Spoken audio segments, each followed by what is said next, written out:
This is the FFR Trading Market Minute. This is a daily chart of the SPY, the ETF for the S&P 500.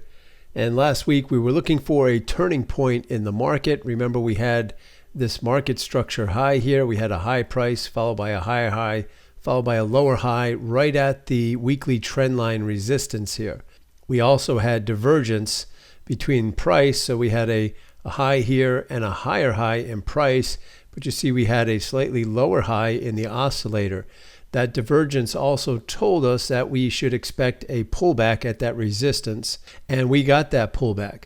And now you can see where we closed on Friday here. We didn't quite reach this support level that I had drawn as a target. We did reach the 20-period moving average here, this little blue line, but not quite down to the trend line or the support here. So what I think early this week, we should see probably Monday and Tuesday, the market tests this support. Now, if you can see our oscillator is set to make a higher low, if we can make a lower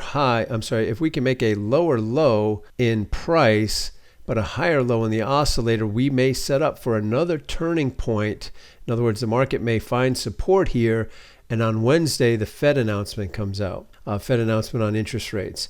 And if that low holds or thereabouts here and we get a turn in the market after the announcement, we may retest that trend line to the upside. And that will be a big point of interest, because if the market can take out this trend line to the upside, that could be a game changer in terms of an advantage to the bulls.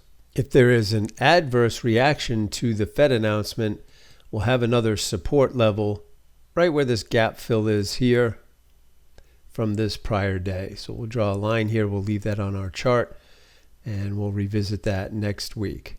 Big week for news. We've got CPI on Tuesday. The FOMC, the Fed, will be announcing their interest rate policy on Wednesday.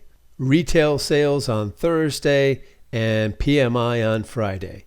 Have a great trading week, and we'll see you again in next week's Market Minute.